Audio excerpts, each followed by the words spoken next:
Good morning. Hey, today we're going to be talking about navigating coin shops and coin shows. What are the written rules? What are the unwritten rules? So you can see a really cool set of people here on panel. We've got Eric Beyer of Copper Coins, Paula B, Live Coin Q&A. You guys know they're staples here. And we got Jack Young. Jack Young's going to be talking about identifying things and what happens when you identify a coin or something at a coin shop or a coin show. And then we have Mike Nodelman, dad joke extraordinaire. He works the floor at Harlan J. Burke, and he's going to I will provide be some playing the insight. I will be playing the part of the coin dealer. So we have, again, I wouldn't say star-studded cast, but a great group of people to have this conversation. Um, how's everybody doing? Good morning. Peachy Keen, Jelly Bean. Good morning. Good morning, everybody. Good Everything's great, thanks. Hope you guys are having a wonderful day. I know that it's been a very busy week here. How have you guys been? Crazy busy. I'm painting my house. I haven't done anything. Well, I made up for it, Paula, because I had enough drama for both of us. Well, it's just I've had some family issues and some stuff going on, and it's like your kids are your kids, and you do what you can for them, and you love them, and I'm just kind of having problems with one right now. And other than that, yeah, I mean, but work is busy.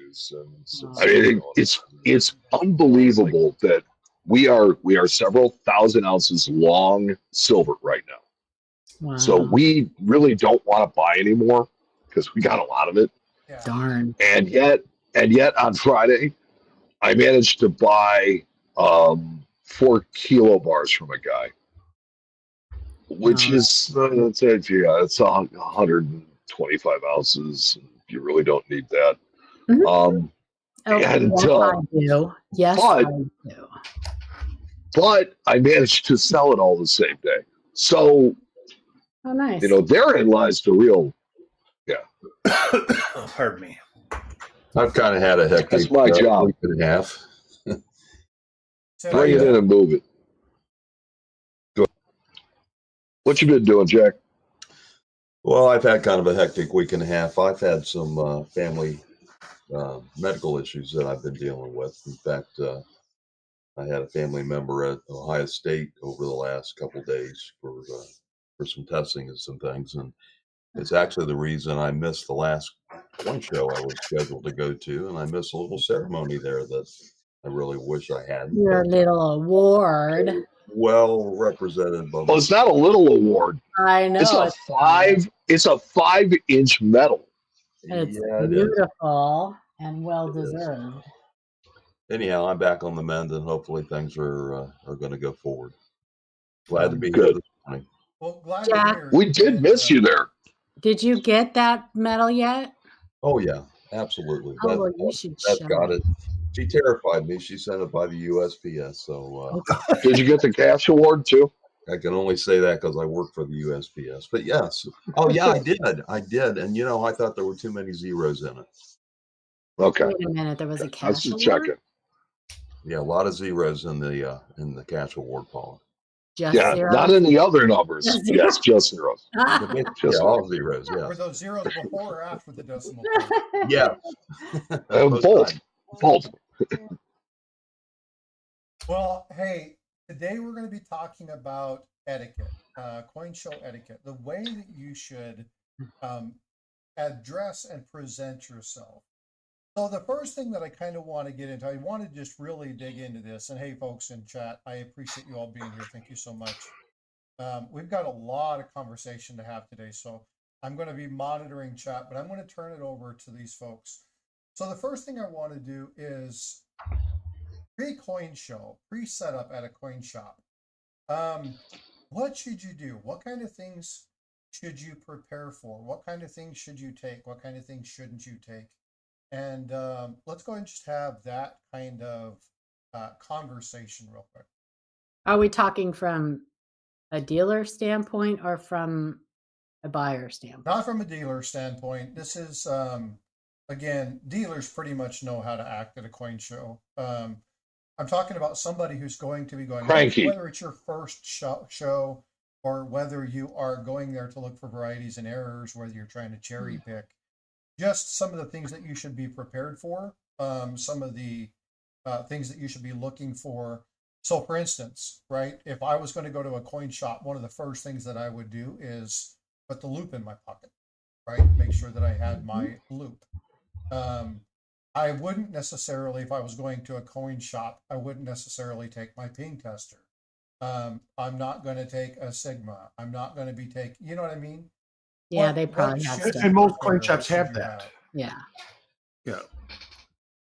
So are we going to coin shops or coin shows? Let's do coin show first. I think coin shows.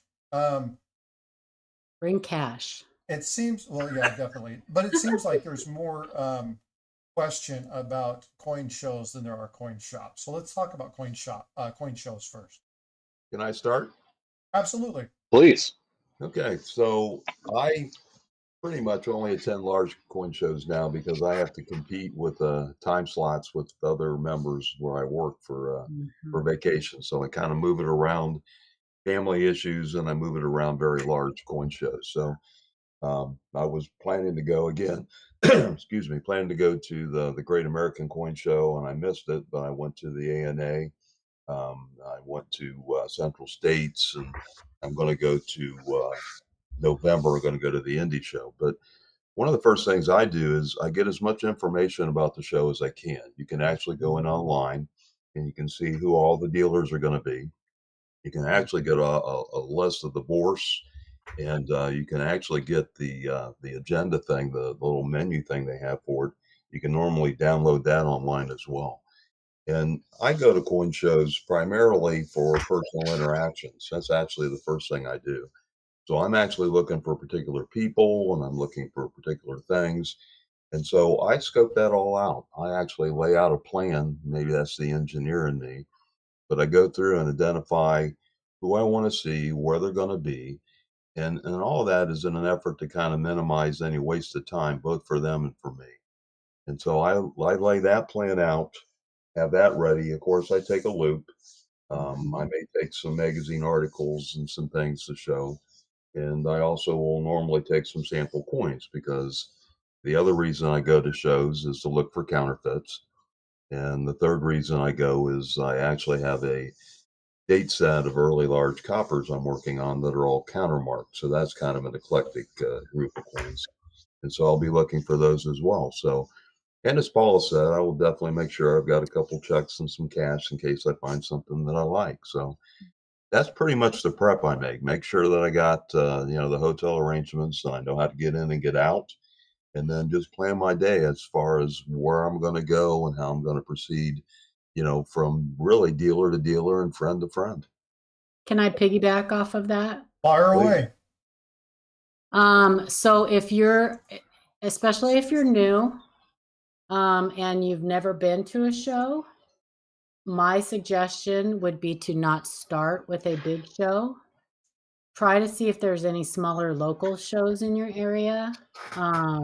Maybe get in contact with like your local coin club and see if maybe, because a lot of coin clubs in your area put on smaller shows, just so that you kind of get a feel of, of what goes on and stuff like that.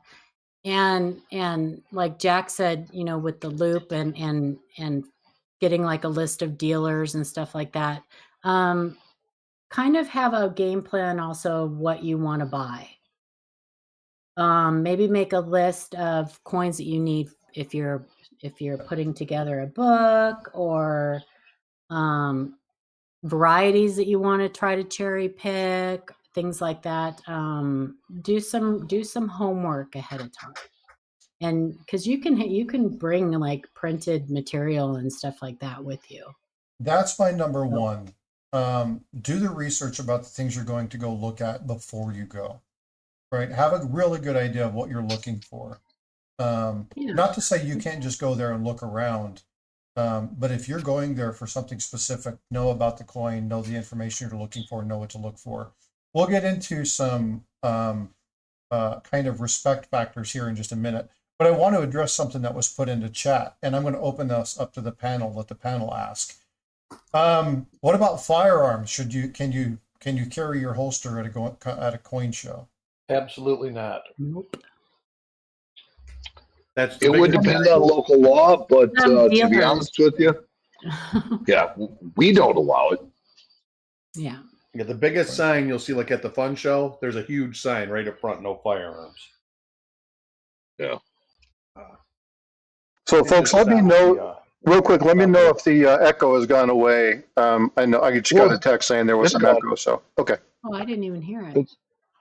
So, yeah, firearms are a big no-no because they make a lot of people nervous. They just do. And it's like you have to understand that the amount of money that is in a room at a big coin show and the amount of security that is on hand, the last thing that they want is for people to be on edge. Mm-hmm. And you got to understand the requirements of the venue too. Some places may allow it, other places will not.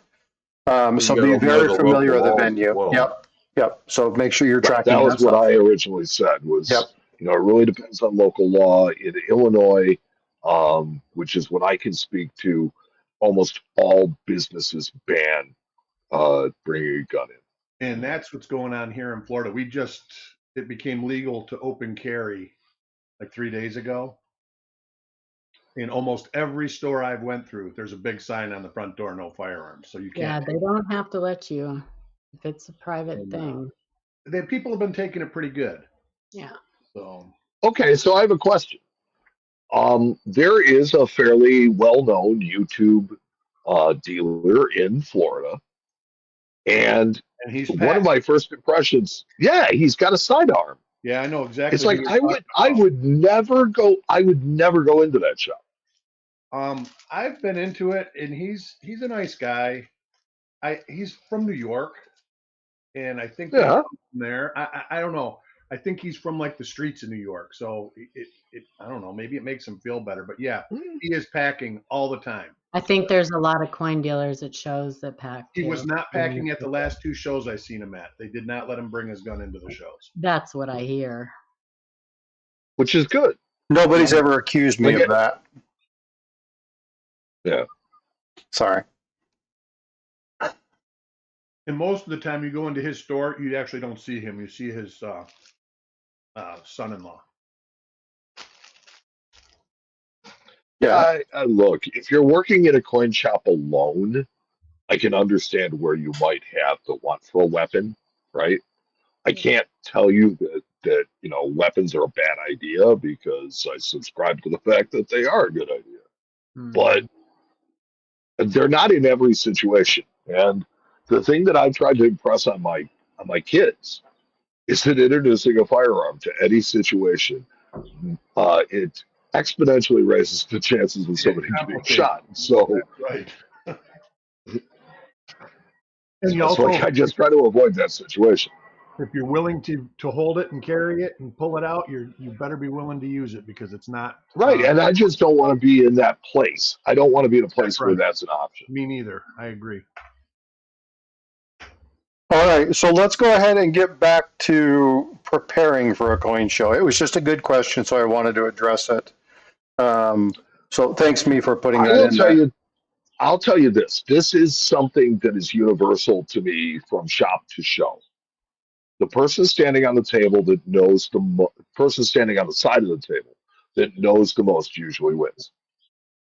So you can go in and you can look at guys that have large Morgan dollar, offerings, and he may not know a thing about VAMs.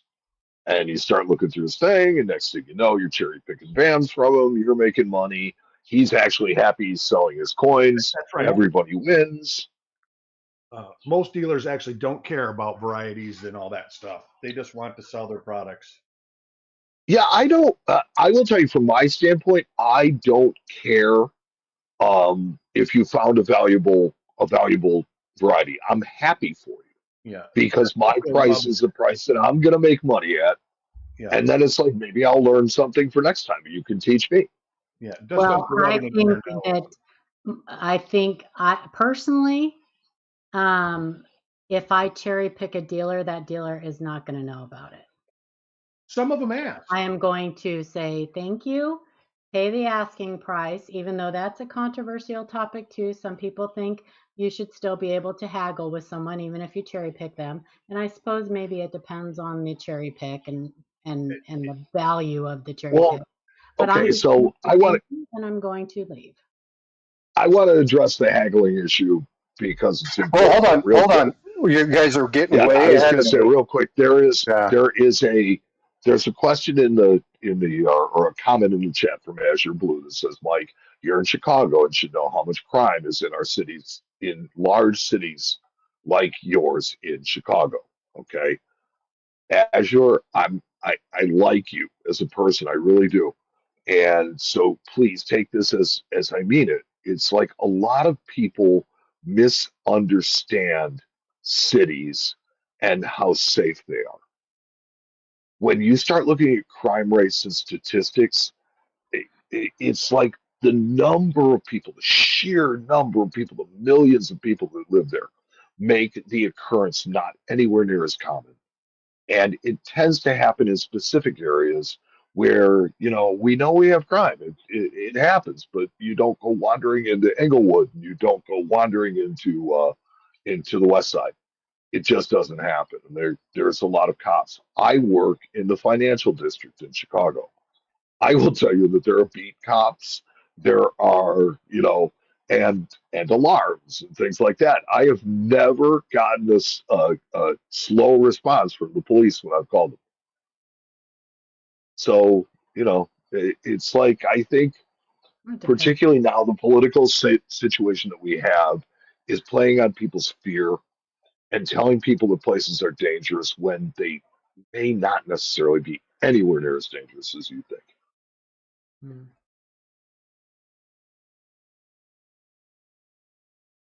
I mean, I lived in the inner city for 12 years. So it's like, I know. And a lot of the crime in those cities, I'm from Detroit, and I actually lived right on 8 Mile Road. And it's the same thing. A lot of that crime happens where there's a bunch of criminals. I mean, there's a lot of areas around it that are really kind of beautiful areas. Right. And the crime doesn't go there. The crime usually is in the same spots. But anyway, it's getting back to cherry. So just to say. Oh, okay. Yes. Dealers most dealers don't care. Some do. I've had one, and he says, I don't appreciate being cherry picked. And I says, why? He says, well, you're making money off of me. I says, no. I says, while you can call it cherry picking, I says, I can tell you that I'm buying this coin, and the next time it goes up for sale is when I'm dead. So it's not really a cherry pick. It's just a coin I want. I think it's still a cherry pick, but I think that your answer to him should be, then educate yourself. Yeah, and it's not my fault. I told him that. I said, I'm not making no money off of you. I'm just spending. But he does it for a living. Right, and that's one dealer out of. Thank you very much. A ton of tables. Most of them are like, hey, did you find anything good? And you say, yeah, I found this and this and this. And they say, that's excellent.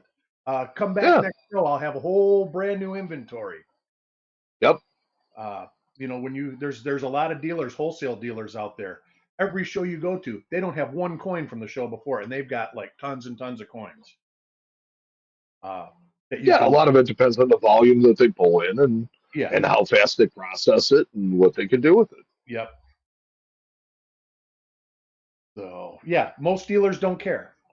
But as far as like haggling, I don't haggle. I mean, I pick and choose. I mean, when you get a coin and it's just outright overpriced, and you hand it to the dealer and you say, hey, can you do anything on this?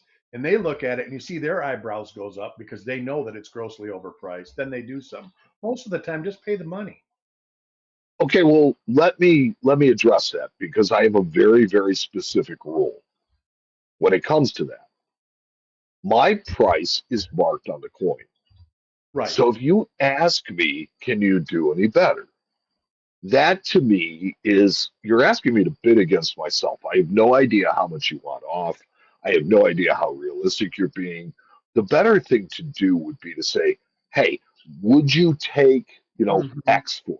Yeah. Well, I think the difference is, Because that's an offer yeah, that I can work with. I can make a counter off of that. right. I can tell you, yeah, no, that's fine. Go ahead. Yeah. Which a lot of times people don't really want a lot. And the dealer may be thinking, 10% when they're thinking 5. So it's like for you to say to me, well, can I have 5? Yeah, absolutely. You can have that. But your shop is a little bit different. A lot of these dealers that are at coin shows, number one, they're buying from like a wholesale dealer, so they might be in a flip that has 10 different prices on it, and they just circle the price. So they're not actually really pricing the coins like you're pricing the coin. You also have to remember that these dealers, they are already in it for quite a bit of money when they set up at a show. And that's why most of the time you just pay it. They have to make money because they've got most of them stay in a hotel. They've got their table, and they've got the light price bills. of their table. So they. But I've never gotten angry at somebody for making a reasonable offer on a coin. Right. It just reasonable. That is the key word. That's where your research comes in. Right. That's correct. Do your research first. Yep. Do your homework first. Don't go in and offer a dealer great. If you want a lower price, you take this. Don't offer them gray sheet. Most of them, be reasonable with your offer because they do have to make money. They're in it right. And if you're cherry picking them on the other side, pay them what they want for the coin. You're getting a coin you want. Well, and one of the things you risk if you try to start negotiating with somebody, it doesn't matter if you're at a coin shop, it doesn't matter if you're at a pawn shop or a coin show. If you start trying to haggle, they're going to start looking at the price even more carefully. So you may totally blow the sell anyway. Now, I kind of have a general rule of thumb when it comes to cherry picking stuff. If I'm at a coin show and I'm dealing with an experienced dealer, then they should know by that point what they have, right? I've had interactions with coin shops where they've done this and then they got all huffy when they found out that the item that they sold me was a variety, and then they get all huffy, and I quit working with them. That's unreasonable on their part. It's kind of whatever. Now, if it's somebody like, let's say that, and I don't know, hey, Farmer Stacker, what's up? Let's say that Luther and I were going through and doing stuff, and he sent me something, or I got something from Chuck. Now, I would say, hey, I got this in this roll. Chuck would be like, well, good for you. Yep, outstanding, right on. Congratulations. I should have probably looked through that roll myself. Luther would do the same thing, right? He'd be like, oh, you suck, but congratulations, nice find. But if it was somebody brand new, like if I was going to a yard sale and I'd cherry pick something, I would not feel good about cherry picking that, because I would much rather go and say, hey, you have this coin listed for $3 or $4. It's actually about an $80 coin. Here's what I would suggest you do with it. There's this picture behind me. A good example of this is I was at a yard sale in Salt Lake City, Utah, and during that time frame, I found a really, really nice art piece. And I happened to be working for this artist. His name is Arnold Freeberg. And I pulled the lady aside, I grabbed the piece and I walked it over, and she's like, what are you doing? And I'm like, you're not selling this. And she's like, well, why? What do you know about it? And I said, well, it's not worth $300. And she's like, well, give me an offer. And I was like, $40,000. And her jaw hit the floor.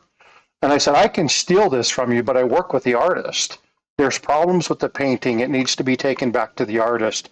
Here's what I suggest you do. Now, when they did all of that stuff, they came back and they gave me a nice reward and said thank you. But it's more about integrity and tact in that, right? Because it's somebody that doesn't know. They don't know what's going on. And in that case, I don't think it's fair to take advantage of them. Now, if you're dealing with professionals, they should know better. So again, it's on them for not paying attention to it. But that's me. That's nobody else. That's just me. Well, I agree, and I think there's a consensus among dealers that agree with you. I am not in that camp when it comes to yard sales. So I'm going to ask a quick question to chat. I'm still getting people saying that there's a little bit of feedback on my mic. Are you guys hearing it? I am not. I do not hear it. Mm-mm. Okay. No, we're on your feed, and actually you're loud and good and strong. Yeah, I turned the sound off on the other feed. The software. It's got to be getting a reverb. Yeah, it's got to be software. You might have two mics on. That's usually the case. Yeah. But getting back to another etiquette thing, if you're sitting at a dealer's table at a coin show and you're sitting there for 45 minutes or an hour looking through stuff, you wouldn't be there if the stuff was not good. Try and buy something so you're not wasting their time. Yep. Agree. Well, so I want to clarify what I'm talking about when it comes to yard sales. So if I go to a yard sale and someone has coins just out there, which typically they don't, most of the time when you go to yard sales, you have to ask people if they have any coins for sale. But sometimes, every once in a while, you'll find they'll have books or, Lincoln Cent books or whatever like that. I'm going to buy it for what they have it priced at. I'm not there to give them a lesson. If they haven't done their homework on what they put out for sale, that's not my problem. I'm not there to give them a lesson. If I ask them if they have coins for sale and they bring out an inherited collection and they say, I really don't know anything and they haven't had time to do any research on it, then that's a different story. Then I will take time if I want to buy from them, and I will tell them what, a fair price is on them if I'm helping them price it. But if they've put it out there and it's already priced and they say, I really don't know, then I'm going to buy it. Then that's Hold on just a sec. I've got a comment if I could. Sure. I've got a local coin shop that I've known for forever. I knew the parents when they started it, and I know the boys as they run it.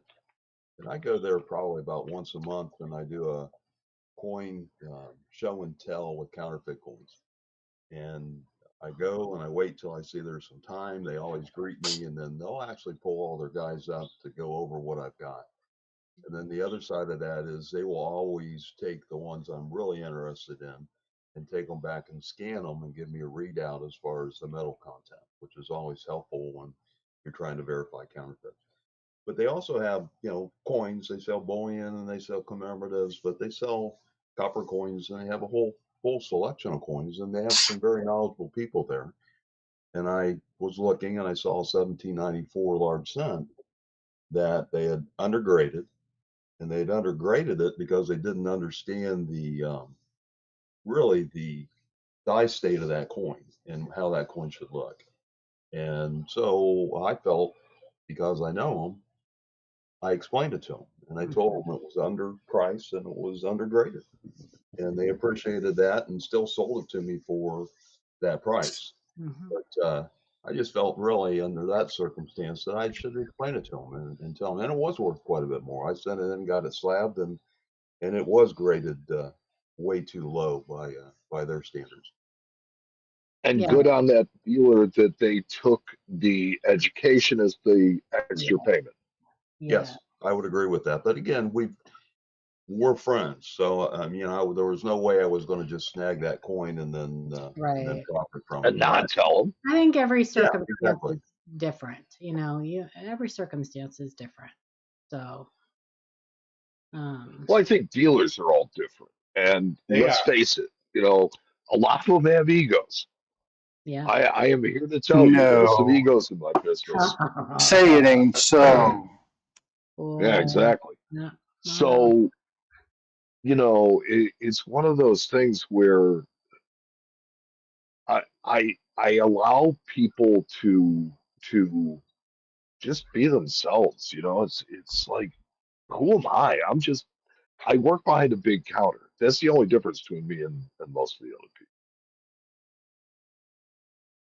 So let's move into some of the just the common courtesy pieces. So if you're at a coin shop or coin show, it doesn't really matter. They're mutually exclusive in this particular case. And you're there talking with you. So for instance, Mike, I come into Harlan J. Burke and I'm like, Mike, what's up, brother? How you doing? The floor's pretty dead at this time. So it's like, hey, what's going on? Somebody comes in. What should I be doing as a guest of Harlan J. Burke to show the business respect? Honestly, you do you. It's like we let customers be customers. If there's something that you want to see, we have enough staff to take care of people when they come in. It is the one difference between me and a lot of other shops. You usually have one guy that's working behind the counter. And in that case, what I would say is just be patient with them. They're going to be waiting on multiple people at a time. And if they're good at it, they're going to be able to handle it and they'll get to you. There are times when I will be talking, Frosty comes in, right? I'm talking to Frosty and everything's going kind of cool, and a customer walks in, and I'll just kind of give him kind of a 1 minute finger and walk over, hey, how you doing? And start taking care of that customer. If that customer needs intensive care, I'm going to stay with them. Frosty knows, that's cool. If it's somebody I don't know quite so well, I'll try to check back in on them occasionally and say, hey, you okay? You good? But that's all a matter of just trying to be attentive, give good service, take care of people. But I mean, in my world, the customer really can't do a whole lot of wrong. There's only a couple of things you can do wrong in a coin shop. And the biggest and most important thing is if somebody comes in to sell something, stay out of it.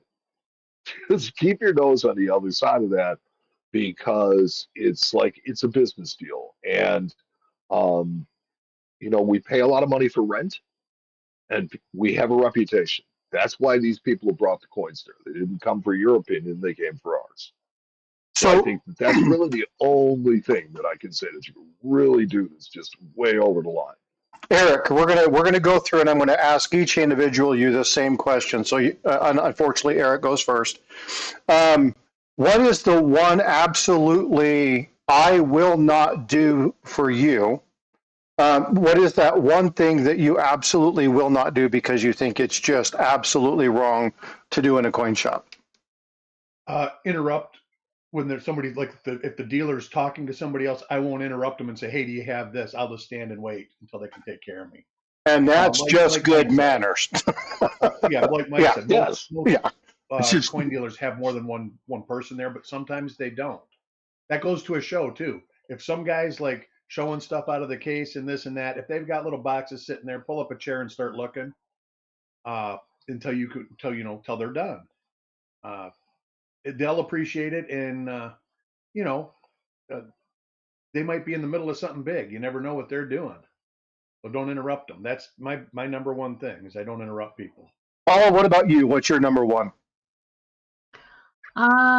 Probably not do anything suspicious, like set a bag in a conspicuous, like on my lap or on the dealer's case or anything. Put my hands, keep my hands in my pockets. Just not do anything that's going to make that dealer suspicious, because theft is a huge problem, especially at shows. I don't know about not shops so much, because most shops you have to be buzzed in, and but at shows especially, yeah. Jack, what about you? Well, Eric hit it right on the head. I think interrupt is really the best way to state it. As said, I go into a local coin shop about once a month, and when I walk in, I kind of assess how busy they are.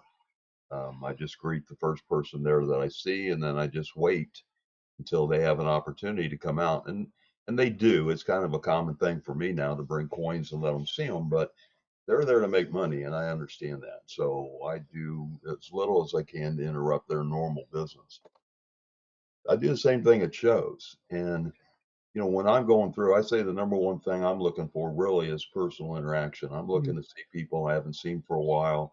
And so I plot my path. And if I go by your table and you are very crowded, if I can catch your eye, I'll just wait and I'll come back when there's a time that we'll have a little bit of time that we can talk. If I go up and there is an open time and then someone comes up, not like maybe what you do in the coin shop, but at a coin show, I step back. And the last thing I want to do is put something on the case and cover something up that someone is going to look for.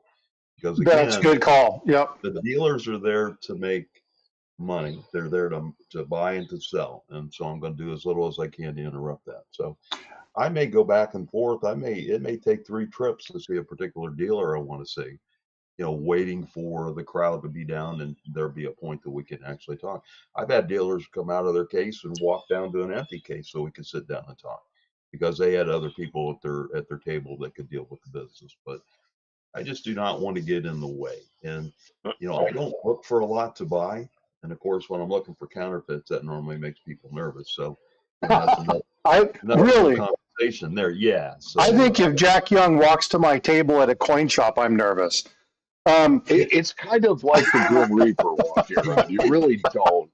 It is. I've actually had dealers, of course, I've got my name tag and stuff on there. And I've got one from EAC, a convention I ran in Dayton, where they actually put Dark Side Jack on it. And that's funny. that, not to draw attention to myself or anything, obviously, but I've had dealers actually say, I'd rather you not look at my table.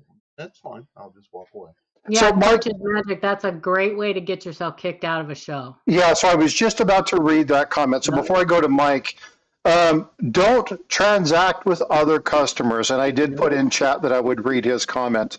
That's a great comment. That is, so what we're talking about right now are niceties. These are just being courteous. These are normal things you should just do in life. Be respectful of other people's space and property, and don't stick your nose in other people's business. Now, what we're getting into here is the business transaction end. Never, ever, ever go into somebody's home and conduct your business in their shop. Don't do that. The only time that you should be able to do that is, one, if you work for the coin shop, and there's a pre-approval to where somebody's coming in and they're going to be working with you on a custom things, but those things have to be scheduled. They have to be set aside. They should be taken to a back room. They should be done separate of everybody else on the floor, not in that floor. You should never go, hey, well, I'll buy this. There are people, if the coin show rejects or the coin shop rejects somebody's purchase, sorry, we're not interested in buying that. You can ask the coin shop, I would be interested in looking at that, but you have to wait until the person leaves. Did they get the information? Did they do that? They had something I might be interested in. If you can get in touch with them, I might be interested in doing it. We can discuss that. There are etiquette protocols to doing that. Never, ever, ever approach anybody else with a transaction in a coin show or at a coin shop, in or at somebody else's table. That's just bad news. No, you can bring things to sell and trade to dealers, but those dealers have paid good money to sell at those shows. Yeah. And so if you want to become a parking lot dealer, you plan on not being at that show very long. Yep. Mike, back to you. So you took things from a coin shop perspective, but if you're going to a coin show or coin shop, what's your number one rule about what not to do? It's like I said, it always goes back to just what Robert Fulgen said, right? Everything you really needed to learn, you learned in kindergarten. Mm-hmm. Yeah, be nice to each other, share your toys, Yep. All that stuff. It's like be considerate of others. Yeah. That's just basic human courtesy. Now, I cannot stress enough that it's like, look, I'm a super nice guy. I am like the easiest, most laid back person in the world. But if you want to get thrown out of my shop, start asking somebody to buy their coins while they're standing at my counter. You will be not only asked to leave, you will be shown the door. Yeah. So yeah, but no, it's like, so, Jack talks about there's even, I don't tend to buy a lot of things when I go to shows. I'm not shopping for Harlan Burke, and for me, I don't collect a lot, mostly because I play with such nice things every day at work. So for me, it's different. I'm a people person, and so there's one particular friend of both Jack's and mine, Charmy Harker, also a very popular lady. She likes to sit there and drink wine with people, so I guess that might make her more popular. But it's just to go by. She does a lot of business. She is one of the biggest experts on copper coins, small cents, of anybody I know. And she's just a really pleasant individual.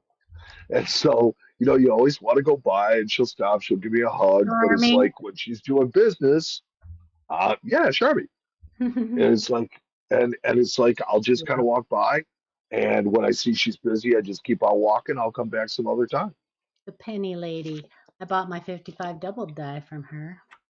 So I bought a couple Condor tokens from her too. She's gotten very into Condor tokens. So before this comment disappears, I want to address something that was said, and this was said by Neil.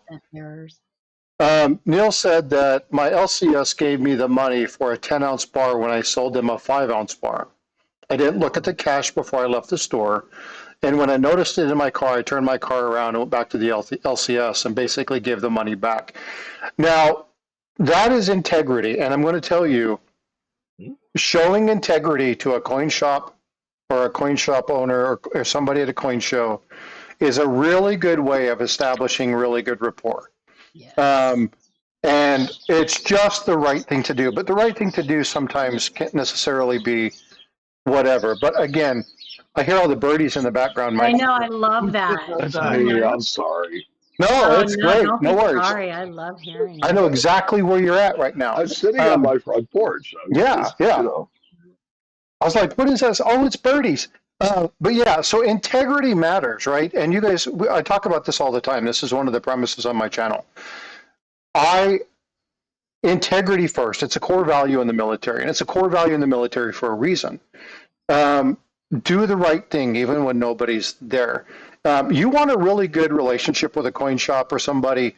When they do something like that, look out for them. If they know you're looking out for them, they're going to keep an eye out for you. They're going to be watching for specific coins that you're interested in. They're going to call you when that really cool coin comes in. I've got people that contact me all the time.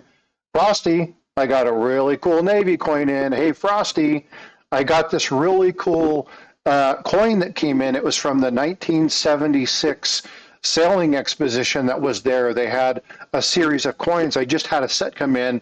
I know it's pretty pricey, might be out of your budget. We can work something out if you're interested in it. Let me know. Those are the kind of relationships you want to build. Building a relationship with a coin shop or somebody, even if it's online or whether it's brick and mortar, doesn't matter. Building a relationship with people is probably the paramount, the number one thing that you need to do to ensure you find those things you're looking for.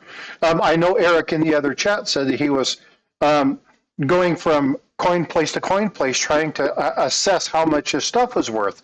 And one of the dealers said, look, if you want to sell to me, that's fine, but you're asking everybody the price. Don't waste your time here. And I wouldn't deal with that dealer. I just wouldn't. I'd walk away. It'd be done.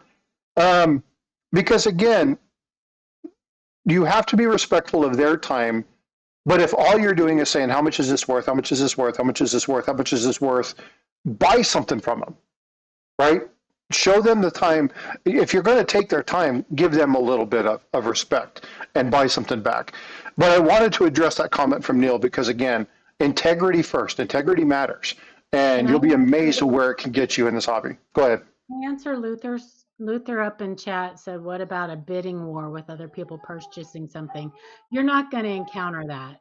You shouldn't encounter that at a coin show or a coin shop, because that dealer is dealing with people on an individual basis. So they're going to do their business with one person before they go on to somebody else doing business. And they're not there to have bidding wars or anything. That's saved for eBay and I would stuff say like that. see rule number 1: don't interrupt. Yeah, don't interrupt. So I want to talk. Oh, go ahead. Don't monopolize somebody's case either. If you're standing there, be aware that they're of your surroundings. If you notice that there's other people that want to look at the case you're standing in front of, if you're not actually looking at a specific coin or there to or want to purchase something, move over to the side and let other people look at the case too. Because I had a big problem with that at that little coin show I went to here in my town. The people were standing right in, they were just chit chatting and not even looking at coins and stuff, and totally monopolizing the space. So I wasn't even able to look at the dealer's cases. And some of that is inexperience with the dealer, right? And so remember, we're taking this, and Mike has brought in some stuff. And again, we've talked to different people about when we are at a coin shop or coin show. But there's a lot of people posting stuff in chat. Mike has talked about it as well. There are dealer etiquettes that have to be met. We're not necessarily digging into those, but I see a lot of those style comments in here. Well, the dealer has the responsibility to do this. And that is absolutely true. But as somebody going to their table, we should never put that dealer in a position where they have to do that, right? We should show them, again, you're going to their house. Right? You're going to their table. They've paid money to be there. So show some kindness, show some respect. But this leads me into another portion that I really want to talk about. And I'm going to state the comment, and then I'm going to have the panel talk about why this is important. All of us up here are YouTube. We do stuff on YouTube. We have channels. We do stuff. I go do stuff with people. I have my camera with me. I may have my phone with me. I may have some of my microphone stuff with me. I may have it on because I'm going to go do an interview with somebody. Filming at a coin shop or a coin show. Go. I wouldn't.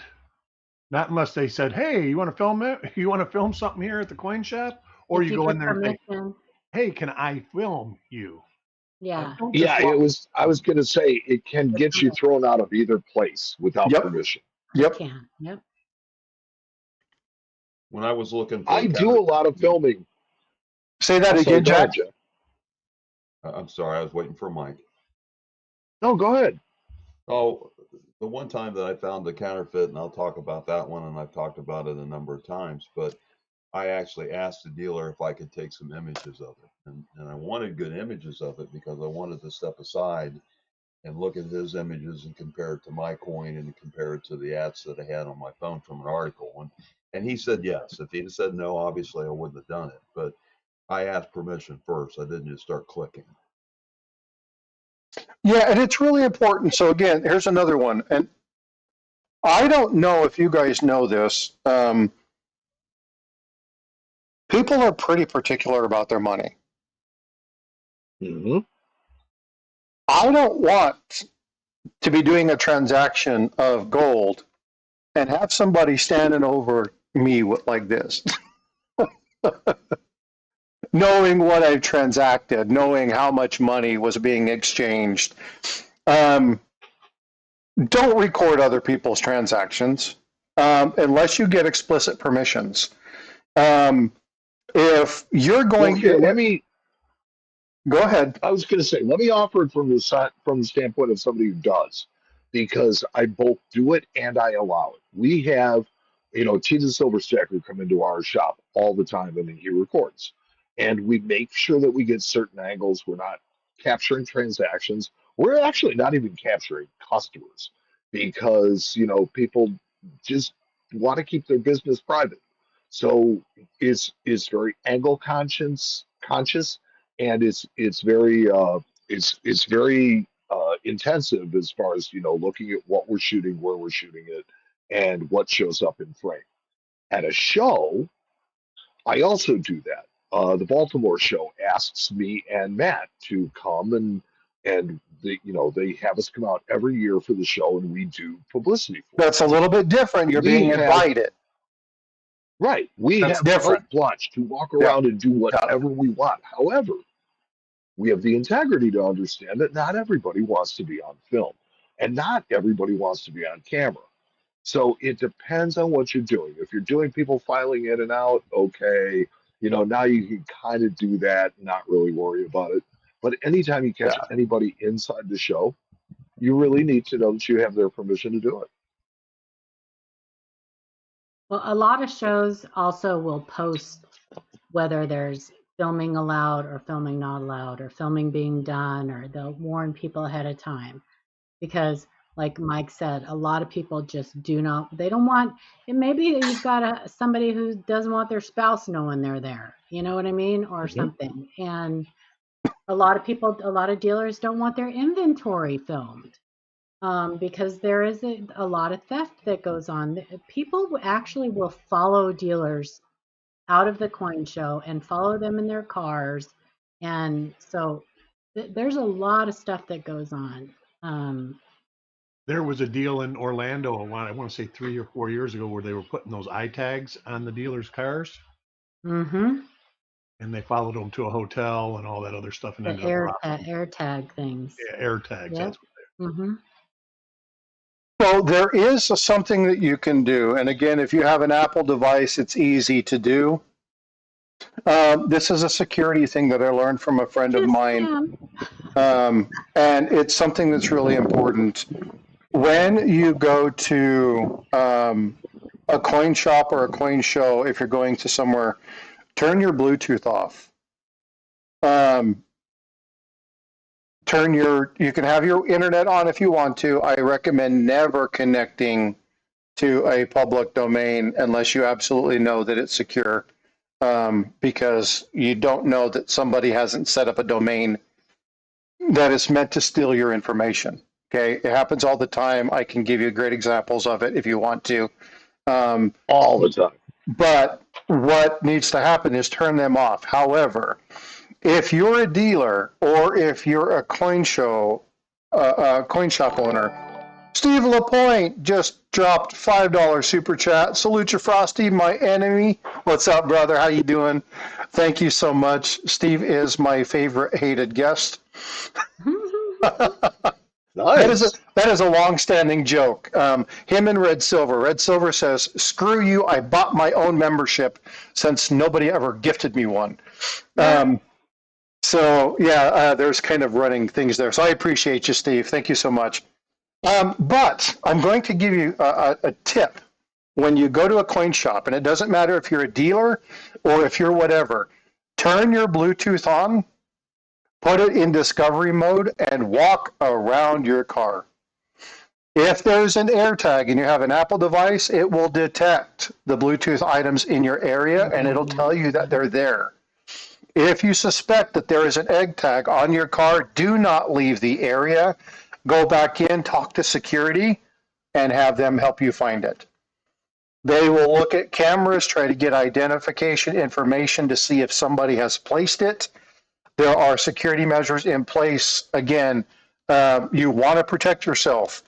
Put it on discovery mode, walk around your car, check and see if it's there. I do not recommend, there are some security issues with, there people put things on the windshield and you go check out the windshield and, you put your car in, you start your car, you sit down, you realize there's something on your windshield. People get out of their car and go grab it. Don't do that, right? If anything's out of the ordinary and you're concerned, maybe somebody's following you, whatever, always drive immediately to a police substation. Call them from your car and have somebody come out. There are security things that you can put into place, but having a plan, okay, knowing what's going on, knowing what's going to be there. Don't go to a coin shop and then go to the grocery store or go to the mall and leave your valuables in your car. Steve Lapointe just gifted 5 memberships. Kevin Rose, Roxilla, Matt T. Coins, John Shank, and Jeff Davis. You all received a free membership courtesies of Steve Lapointe. Thanks, bud. I appreciate you a ton. Thank you so much. But security is a real issue. Security is something that you should think about before you go. And if you want, and this is something that people are interested in, I will bring a security expert on and we can talk about some of the things you can do to safeguard yourself. So if that's something that you guys want to do, I will reach out and connect with those people and talk about what Paula and I know as OPSEC, operation security, counter surveillance, and understanding what to look for and things and ways to protect yourself. If you guys are interested in that, let me know and I'll bring a professional up to talk about that. Not to talk about. Exactly. Yeah. So, but people are like, well, that's a little bit excessive. Not when you're dealing with some of the money these people deal with. The best crime prevention is awareness and knowledge of the things that need to happen. Don't go swim in the ocean until you know where the riptides are, right? So a little bit of research ahead of time can save you a lot of headache. And if you're looking at a dealer's coins, don't tell them that their coins are bad. If you don't like it, this is a great segue to Jack. Just give it back to them and say thanks. Hey, Jack, she just gave you a great segue, brother. You really overgraded that. So let's talk about your presentation, the stuff that you have on the screen. I noticed Jack Riley had asked the question about how do you deal with counterfeits at a show. Yeah, and I purposefully left that out because I knew we were going to address this. So we're gonna get into this, and we're gonna kind of talk about something. I'm going to remove something really quick. Okay. I have opened this up, so now the folks on vertical mode can see this a little bit better. I'm going to shift this ever so slightly and move us to the side so that it's not blocking that. We have a much better presentation. So Jack, I'm going to turn the time over to you. Let's talk about this event. What happened here? So to the question, how do you handle spotting counterfeits at shows? I actually have 3 examples here. And the very first one, I show a picture of the 1806 half cent. This is one that actually was just on eBay, and I purchased it and added it in my collection. But I went to a small Cincinnati show, and it was right when I had gotten involved in counterfeits, and I had a couple of the really good ones in my pocket, including one of the 1806 half cents. And I was just browsing, small show, neat little show. And I walked up to a dealer's case and started looking, and I saw an 1806 half cent. It was raw. And I asked if I could see it and turned it over. And of course, it matched all the telltale marks. So I knew it was a counterfeit. I kind of waited till there wasn't anybody else around. And then I went through and explained it to him. I showed him my coin and identified the attribution points, told him it was a very good struck counterfeit. And the only thing he really said to me was, wow. His eyes kind of bulged open, and he looked at it. He looked at my coin and he thanked me. And he did not put the coin back in the case. Whatever he did with it from there, I don't know. But I did make him aware of it, and I did it in a private manner as best I could. Again, a small show. There weren't a lot of people around at the time that I did it, so I tried to do it very discreetly, and he seemed to appreciate it. Go to the next page. You flip down there. And so that's the reverse of the coin. And again, I call it the plugged A, but you can see the damage at the A. There's a scratch over the L, and all of these have it. I've now identified 18 of them, and I own more than I want to admit. So that was my first encounter of actually seeing a counterfeit at a show. The second one was surprising. I was at an early American copper show, EAC, and of course, those are copper experts. And I put a display up of now my growing collection, dark side collection of counterfeits. And And I had an 1805 half cent in there that was a struck counterfeit, and we had identified it and all the attribution points. And a good friend came over to me with a friend of his, and he said, "Jack, where's your exhibit?" So we walked over to it, and his friend had an 1805 half cent struck counterfeit. We opened up the case, we pulled mine out, and we went through. Of course, I had pictures of it as well to go through the attribution points, and absolutely was the second one that was bought at one of the EAC dealers on the Boers. The unfortunate thing, maybe if you didn't want it published, was Charles Morgan was actually going through and he was filming all the exhibits. And so he walked up right in the middle of it. And he actually filmed it and actually ended up posting it online. The thing that I was careful about was the coin came in a flip that you would be able to identify who the seller was. And that was something we just pocketed. We didn't let anybody see it. We didn't talk about who the dealer was. We didn't really want to go through that. But if you go to the next slide. Real quick before you move on, there was a question about this one. Was the coin fake, but the holder authentic? Okay, so yes, that's a good question. The coin is fake. It's a deceptive struck counterfeit. The holder is good. I've actually purchased this and just got this one in hand yesterday. And the listing itself did not show it showed the reverse, but it did not show the reverse label so that you could see the actual cert number. So once I got it, I went in and I pulled up the cert number. I have talked to the dealer and had a good conversation with him about it. And I've also talked to Annex about it, who obviously would guarantee the authenticity. So it would be covered either way. But yes, counterfeit coin, absolute genuine holder, slabbed as a genuine coin. I own 5, 6, I own 8 now in genuine slabs. So I saw them first back in 2015, 2016. We wrote articles on them and we identified the number of them. Some had been at auction, all the ones that were slabbed. And the unfortunate thing is, with after 5 articles and notifying all the TPGs, they're still slipping through. So, in fact, in the past 4 weeks, I've seen 4 on eBay. 1 was raw, and 3 of them are in genuine TPG slabs. Appreciate the clarification on that, and thanks Yankee Doodle Stacker for asking the question. There's the next slide. And that is just the collage that came out of the Charles Morgan video. You can find it actually on EAC's website. He had been contracted by EAC to do some content. He did quite a bit, including a lot of my articles. So I'll just show a collage of it as we're looking at it, comparing it to mine, and an image of mine. And of course, the gray-haired guy, I don't know who he is. So the next step was, how do we address it with the dealer? And the dealer I know very well.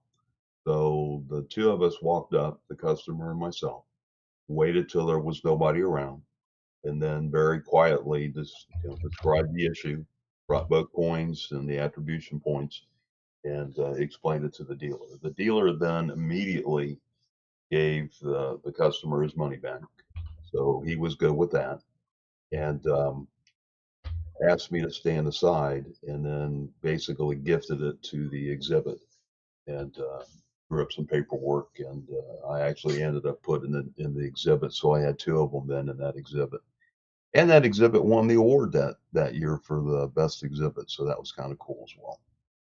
So again, never said who the dealer was, buried I still have the little holder that it was in, but we've never said who actually had that coin. He knows he had the coin. And so the next one is probably I love this one. I know this is Frosty's favorite, and I actually talked about this, I think, in another chat that we did. This is an article I actually wrote in summary about that particular coin. That's the 1836 Scoburg. I own 2 of those, but there are 12 or 13 different ones we've documented.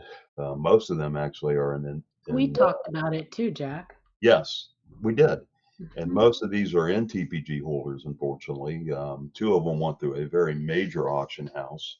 Another one was listed at a major auction house and didn't sell. But this was the one that when I was at Central States, I actually was on a mission to find it. I had a good friend that had identified this coin. There was one dealer that owned it, and he had seen it and told that dealer that it was counterfeit because he had the genuine repaired sword coin. And that dealer said he was going to return it to who he had bought it from. Unfortunately, like 2 years later, my friend was at a Florida show and he saw the exact same coin at a different dealer. And so I suspected he would be at Central States. I did my preparation. I went through and looked at all the dealers, and he was there. And so this was one kind of targeted thing that I was going to try to see this coin. Did not know the dealer, had no idea who he really was, and had walked up at a point in time and said hi to him and looked in his case, and he did not have it out. He had some slab coins out, but most of his coins he had kept in a coin box there. And so I went through a day, I didn't see it. The next day, I went up again, and finally, I just had to ask, "Do you happen to have an 1836 Gobrick?" And oh yeah, and he pulled it out of his box and he handed it to me. And I asked him if I could take some images of it. And then I walked away and regrouped and got all my information together. I had my copy, my example. I had my CoinWeek article on the phone and his pictures. And then I went back when there was no one there and very calmly talked to him about it. I asked him if anybody had ever told him it was counterfeit. And he said, well, of course not. I mean, not from who I bought it from. And I knew who he had bought it from. And I said, well, let me show you why it is. And we went through it. And he actually blurted out the dealer's name, which he didn't need to do. And so I don't know what happened from there. He turned kind of pale. He had really had a shocked look on his face. He shook my hand and thanked me for it. And where it went from there, I don't know. But again, discretion to me is the biggest part of this. Is how do you do it, and how do you do it privately so that no one else is really flagged to what was going on. And for those of you who can't read the text, that coin is what, 12,500? That particular coin was for sale for for 12.5. Another one that I saw here recently, and you and I talked about, Frosty, was listed for 10,000. So yeah, if that coin is genuine, and of course they're very, very good, that's a $12,000 coin easily. and again, folks, there's a lot of people that, and I know Coach's Magic has asked this question in the past. If there's such a problem with counterfeiting, why even bother with collecting coins at all? The answer to that is it doesn't matter what you collect. There's counterfeits. Doesn't matter if it's artwork, doesn't matter if it's gemstones, doesn't matter if it's documentations, paper money, doesn't matter what it is. It could be autographs, right? Everything is prone to counterfeiting. And so what we need to do, and again, if you guys haven't seen, I did a really cool interview, CoinShow Podcast did a really cool interview with the Anti-Counterfeiting Educational Foundation and Beth. And she really talks about some of the stuff that they do. I know there's been a lot of questions in here about, well, what are they doing? eBay's not engaging. Well, why isn't law enforcement doing this? Why aren't they prosecuting these people? And there's a lot of stuff that goes on between law enforcement and these agencies that they don't share. Obviously, they don't want to share it because once they understand what they're doing to counter and prevent that, they're going to adjust the way they do business. And so the stuff that Jack and Jack Riley, Jack Young, Zach, the ACEF, there's a ton of people that work in this. They have a whole bunch of trusted partners. The work that these guys are doing are really vital to ensuring and safeguarding our hobby.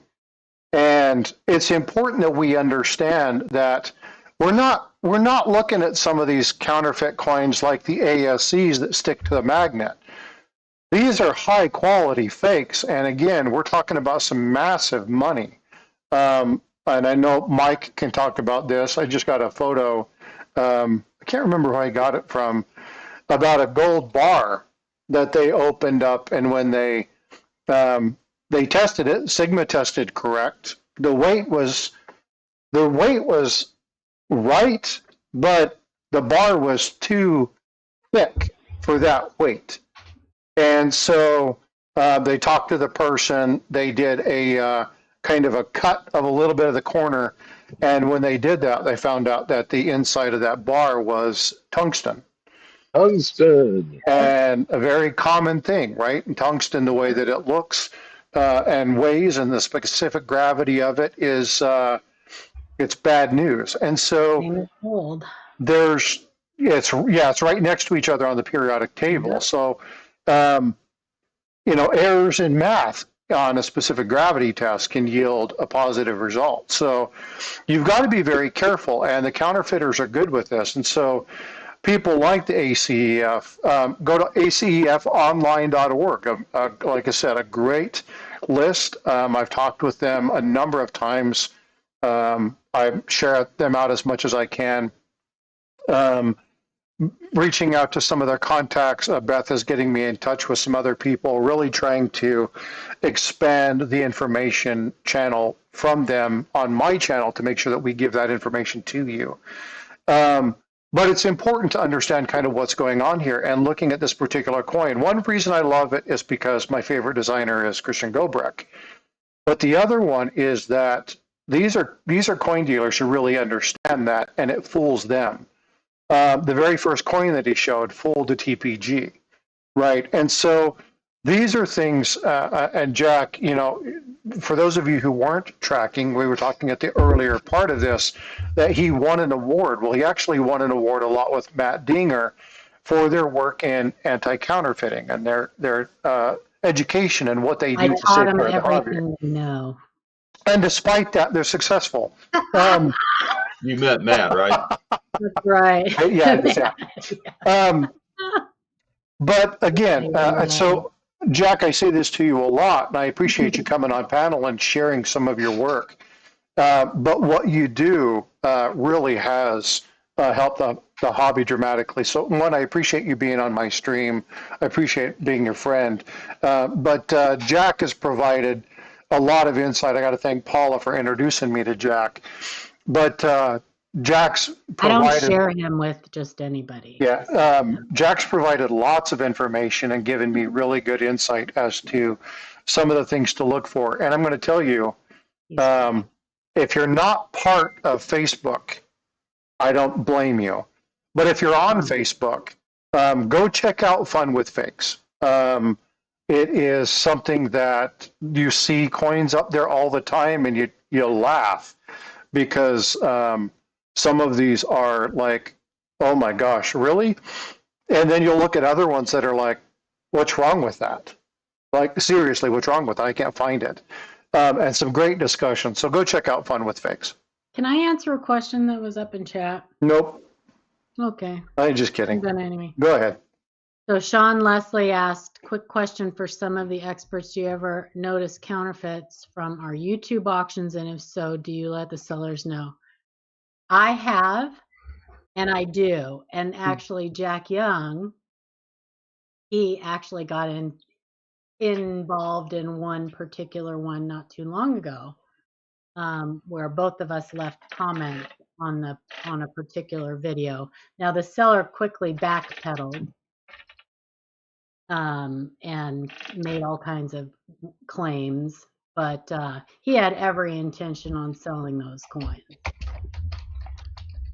Yeah, and there are known people in the community that you don't deal with. We know that, right? There are those people that you just don't deal with. But I would like to urge a little bit of caution, okay? When you're dealing with somebody, especially if it's somebody you know. Now, this person was a repeat offender, by the way. So that's why the comment was made on a public. If you get with somebody, and plumber stacker one time had a coin up, and I'm like, dude, I need you to send me some really good photos. I'm going to send those to a couple people because I don't think the coin that you have is authentic. And I'm not saying that. I sent him a private email, didn't say anything in the stream. I just said, hey, I've sent you a message. And he contacted me back. We looked through it. And it just so happened that there was a little bit of damage that happened in the one part. And I got a message back saying, I see exactly why you say that. Good eye. However, it doesn't have the other three markers. It's only one. On closer inspection, it's actually damaged. It just happens to be in that exact point. This coin is authentic. And so I reached back out and said, hey, plumber, I'm wrong. This is what's going on. This is what was happening. This is what I saw. And he was like, hey, man, I appreciate you looking out for me. Thank you for verifying this. Now I can do this. There wasn't any harm done, and I did it with respect. I did it with tact. I reached out to somebody to validate and verify. But I was looking out for somebody. That's all my intent was. It wasn't to belittle them. It wasn't to do that. I didn't go into the stream. Paul and I have a case where her and I were watching a stream together. We were on a telephone, and we were saying, there's no way it can be this coin. It is an impossibility. And sent an email, and the email was, I'm not asking you to say this on stream. And this person doubled down and said, oh no, well, let me teach you, let me educate you on how this happens. And they doubled down on it. And it's like, I'm sorry. We gave them all the information. Paul and I spent well received. hours and hours and hours looking over this. And we followed up the next day and said, hey, this is what's going on. And we got some backlash from that. So don't expect, when you point this out, to receive this stuff with grace. And I'm sure Jack has had a number of people tell him where he can stick the sun don't shine stuff. I can show you one right now that we wouldn't publish. Yeah, but again, it's one of those things where it's important that when you look at this kind of stuff, when you look at, doing the right thing will not always get you received well. But there are ways in which you can address things. There are ways in which you can speak with people and type things. If you write an email, walk away from it. Come back a few minutes later, read it, and see if it sounds the same to you as it did before. Because it's really hard to relay emotion in email, and the way somebody reads that could be different. If it's something that is that bad, then a telephone call is probably in order. So follow some proper protocols and do stuff like that. But again, it goes back to the stuff we were talking about this morning. The Mike made the comment, everything that you should know about this hobby, you probably should have learned in high school or elementary school, preschool, kindergarten, right? Kindness, it's just general respect for people. But if you're really about protecting the hobby, do that. Now, if you know somebody that is doing this and you don't say somebody, you are guilty by association as far as I'm concerned. And if I find out about it, I won't associate with you. I will cut you off. I will walk away from you. I'll remove you from my streams. It's done. Because integrity for me is above all else. And if I find out you're running in those same circles and you're pushing that stuff and you know about it, but you're playing the game, I walked away from a coin shop that I was friends with because they were selling coins as varieties when they knew they were damaged, and I cut ties with them. Doesn't matter whether we were friends or not. It's done. I can't trust you. You've lost your integrity. I'm gone. And so I will not stand for that. I can't. It goes against everything that I stand for. So understand that if I see it, I will call you out for it. If Paula sees it, she will call you out for it. I will, and I want to just explain. I want to explain one thing.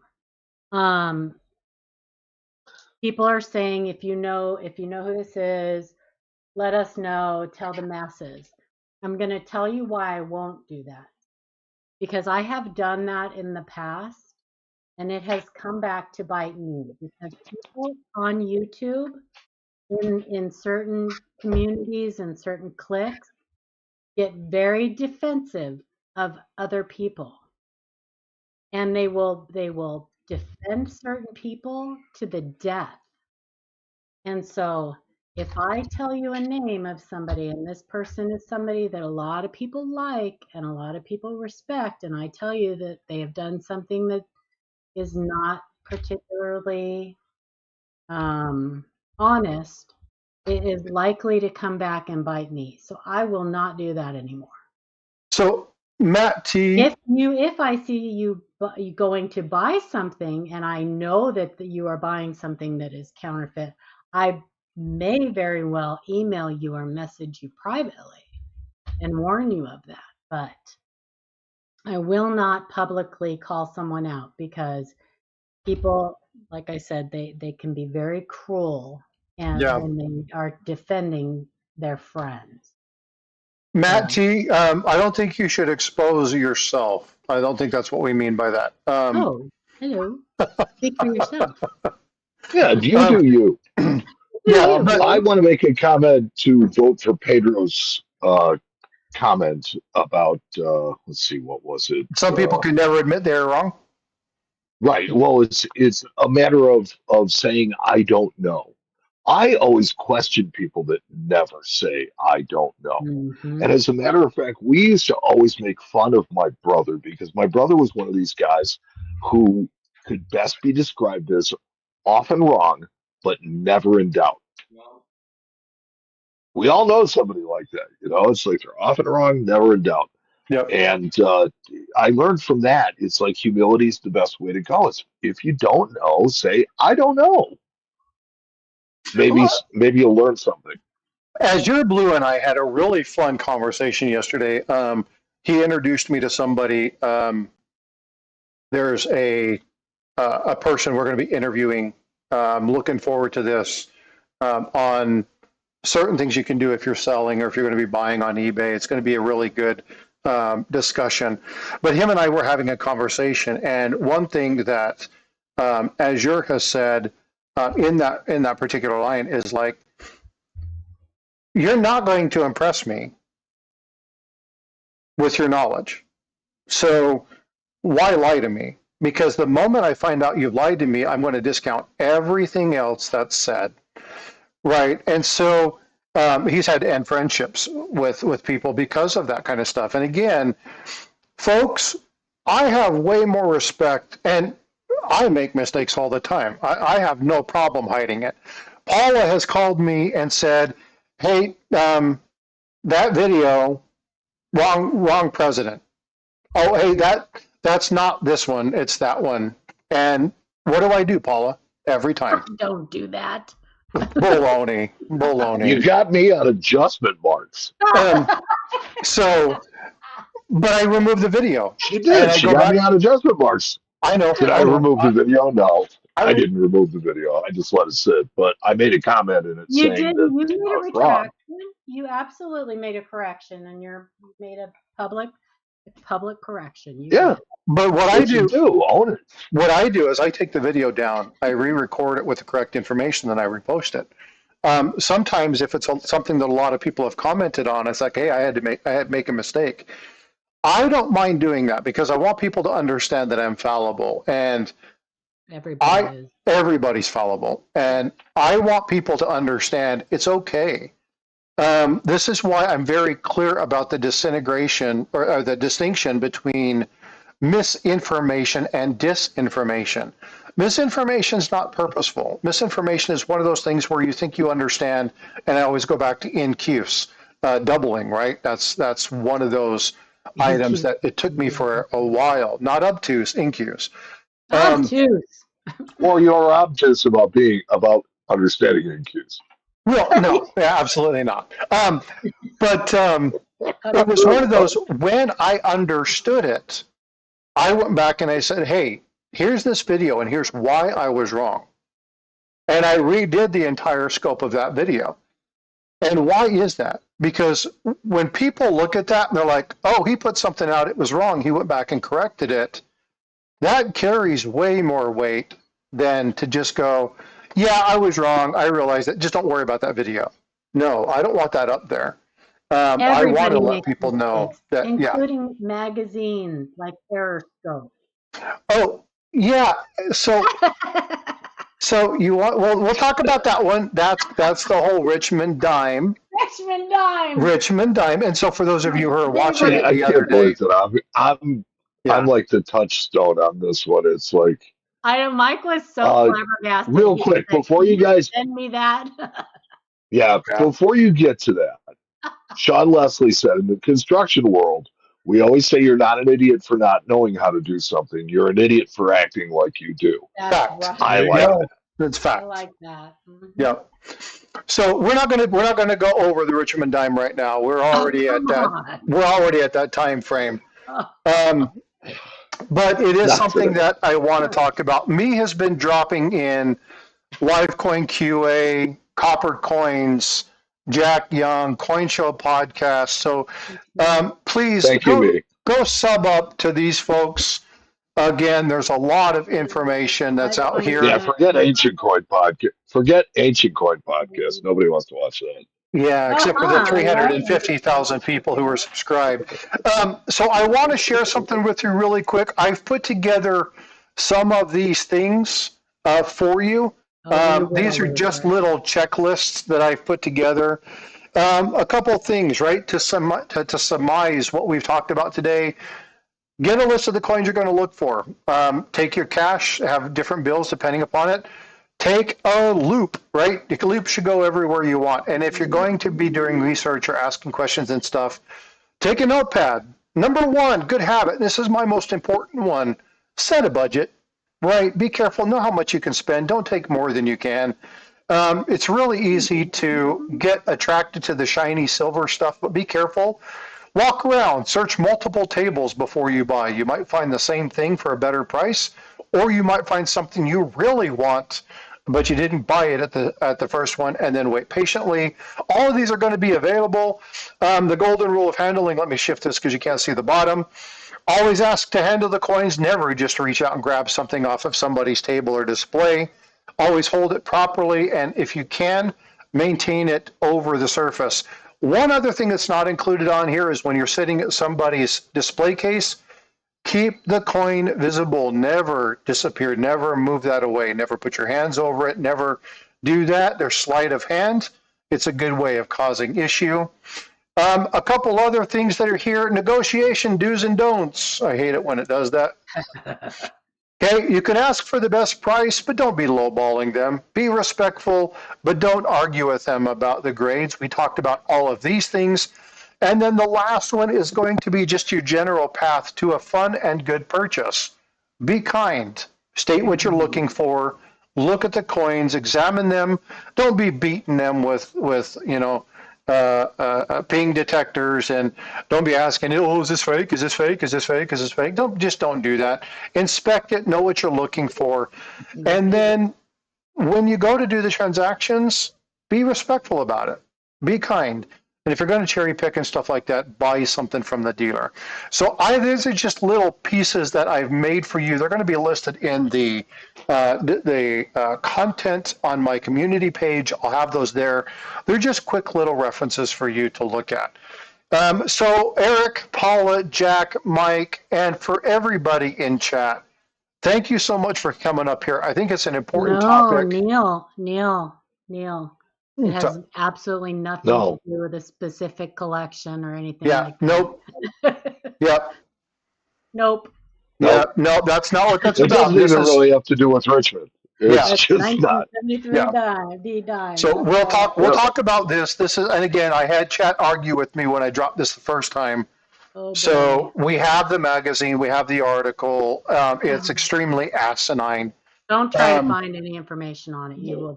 Yeah, you probably won't locate what we're talking about. So again, this is where Google does not help you find realistic information. So just FYI. But anyway, folks, I appreciate you coming in. Thank you so much for everybody who's here. And again, I want to thank everybody who did the membership gifting. Steve Lapointe, $5 super chat, and then for the 5 gifted memberships. Steve, thank you so much for your support. My most hated and trusted companion, I appreciate you. That's hysterical. But yeah, we'll definitely be doing a video on that. Well, actually, we'll probably be talking about this. Livecoin Q&A actually talked about this on one of their streams. Oh, I did. I did a video. Yep. And I had a rant on a live stream, and I think I took it down. Oh, okay. Well, we won't take it down. Yeah. With Kaneka. So I think because I looked for it and I couldn't find it. I think I took it down because after they retracted, yeah, it was not a good look for me. It's gonna get brought back up. But the reason it's not necessarily because of the ignorance that happened. It's because there are things in place for a reason. And when you bypass protocol and you have people in place that don't really know what they're doing, or they assume the level of knowledge. It was an oversight done because of lack of staffing at the time. Yeah. And I did not know that at the time. Yeah. So anyway. So understanding why things happen, again, we'll kind of talk a little bit about that. But the story itself and how it supposedly came into be, yeah. It is hysterical. I have heard a lot of things. It's one for the books. And it was one for the books. Yeah, it literally, yeah. And myself and me, okay, if you guys know that, YouTube me and I. And I. Are going, well, I call me myself, and he's me on that, who's on first play, but because we have somebody named I. So it's me, myself, and I. Third base. Exactly. So we're going to be talking a little bit, we're coordinating the time, but we're actually going to break down the Declaration of Independence. We're going to talk specifically about that. We're going to talk about the history, the intent, because when we talked about the item yesterday, there was some delineation on what the Declaration of Independence is, making sure we understand the difference between the Declaration of Independence and the Constitution. So we're going to do a little bit of discussion. So we're going to coordinate and plan that. And when we do that, we'll make sure we let you know. But that is something that him and I talked about, and we think it's important to do. And so stay tuned for that.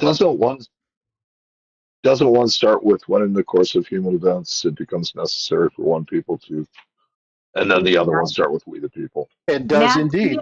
It's funny that you said that, because I actually spent quite a bit of time yesterday trying to find, because I had originally read about that Richmond dime long before it ever came out in that Era Ref magazine.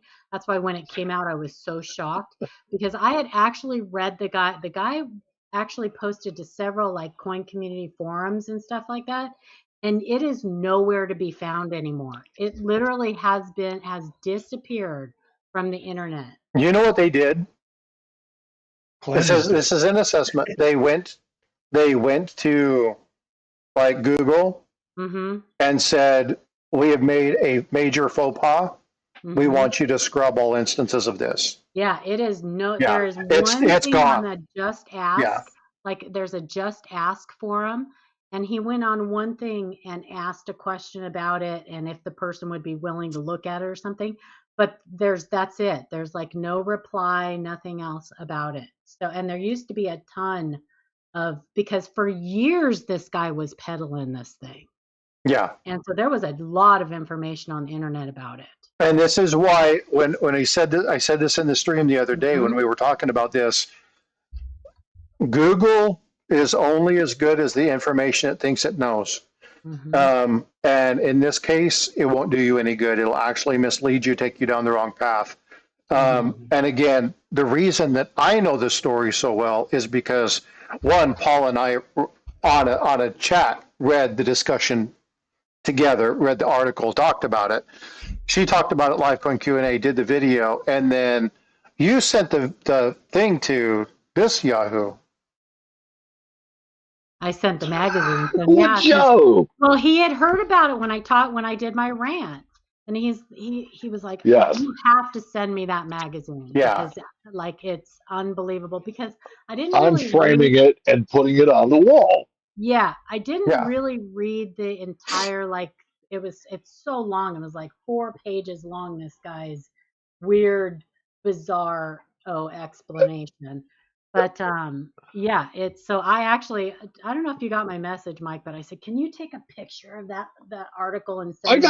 got your message and a message from Yeah. somebody else, and it's But like, I yes. think the first time I saw it was like in Collector's Universe or something like that, or Coin Talk, one of those. It was out on the internet before Aeroscope. Oh, way before. It's been out years. Yeah. And it's got every instance of it's And gone. now it's scrubbed. Yeah, I think So they went to Google and said there was a major issue. It's an embarrassment, and they probably paid them to strip it. So yeah, it's gone. So anyway. So I bet you I could probably find it, but Wayback Machine is your friend. But yeah, you could probably find it in those types of sites. Yeah. Oh, I don't know. Yeah. I've looked everywhere, but yeah. So and boards of NGC top. Oh no, there is so on that one, Jack. All it is just somebody saying, "Have you ever heard of the Richmond dime?" That's all. It doesn't I'm talking about the things that used to be on the internet were that actual person who had the dime giving his whole spiel about how it happened and blah blah blah blah blah. I mean, and the story. So you know what we need? We need to do. We need to do Frosty's Comic Hour and read that story. Yeah, it's funny. It needs to be. It needs to be strange, but not true. It needs to be out there again. That's for sure. Like it definitely needs to be out there again. Frosty's Believe It or Not. Right? That's funny. It's so funny. They're actually. I'm gonna get going, you guys. That's actually a good idea, Mike. Have a very great week next week, you guys. Everybody. Yeah, I heard another satisfied customer in the background. You take care of them, Paula. I'm a noodle dinger. Okay, bye. I'm a noodle dinger. Double die. Double die. There you go. That's how you get on Paula's nerves. All right, folks. Well, hey, gentlemen, thank you so much. Paula has already left the building, but again, thank you for all your support. I appreciate this. I thought it was a good discussion to have. These are just basic things that we just need to be talking about as a community. So I appreciate you all, and we will look at next week, try to come up with some items. Monday, I'm dropping part 2 to the ACEF interview with Beth. She's doing her final cursory review of that. And again, the first one has done really well. I do want to thank Coin Help You. Coin Help You actually watched that video, shared it out, called the Coin Show podcast out, called out ACEF Online, called out my channel. So I want to say thanks to that. Didn't have to do it, didn't ask him to do it, just picked it up and shared that out. That was very nice of him. Definitely gained a little bit of additional interest. So I do appreciate that. I'm asking you guys, go watch that video. Please share it out. The work that they do, you guys will hear some stuff that you probably might have an idea about, but she dispels a lot of it. Talks to a little bit about what they do, why they do it, why certain things are engaged, why certain things aren't engaged. And the second part is more about what is the ACF doing? And then we kind of get into how do you protect yourself? What kind of things should you look for? So make sure you're going to go check those two. This is something, and I don't say this because I did it. I say this because of what the ACF is doing. This is one of those things that when somebody talks about counterfeit coins, this is something you should send them to. You should go send them to the interview with Coin Show Podcast, send them to the ACEF, because they're really doing a lot of stuff that none of you will know about otherwise. They are so behind the scenes. And we owe, I can't even tell you, I think one of the busts, just as a little teaser, was a $43 million gold coin bust that they helped instigate. So little teaser for that. Stay tuned. But again, Jack is very well aware and has worked with them for years and knows the quality of the people that work and have been associated with them. So go check that out. And then once I get some additional information, Jack has seen the preview of a video that I'm doing that I think is probably going to be one of the most important videos.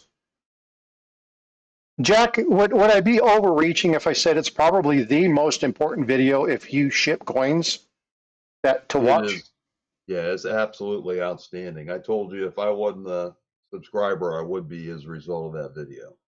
And so as soon as I finish stuff up, Mike, I need to talk to you and finalize this. As soon as I finish this up, I'm going to be posting this. If you sell coins, you're at a coin shop, if you are a private seller, you do things online, and you ship coins, you want to watch what I have for you, okay?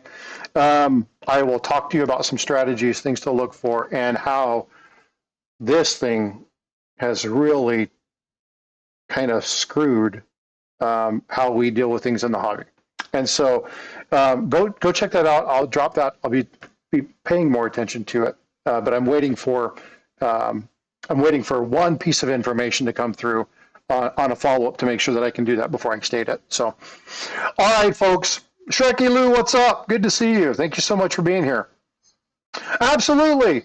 Hey, you guys, if you like Porsche and you want to see somebody that actually not only teaches you how to do it, but has a pretty good idea of artistic, go check out the Shrek and Wreck show on Saturday nights. They do a thing. So go check out Reckless Metals. Really cool stuff. They do some really neat stuff. Not a sponsor, but maybe they should be. Just kidding. All right, folks, take care of yourselves. I appreciate you all, and we will see you in the stream.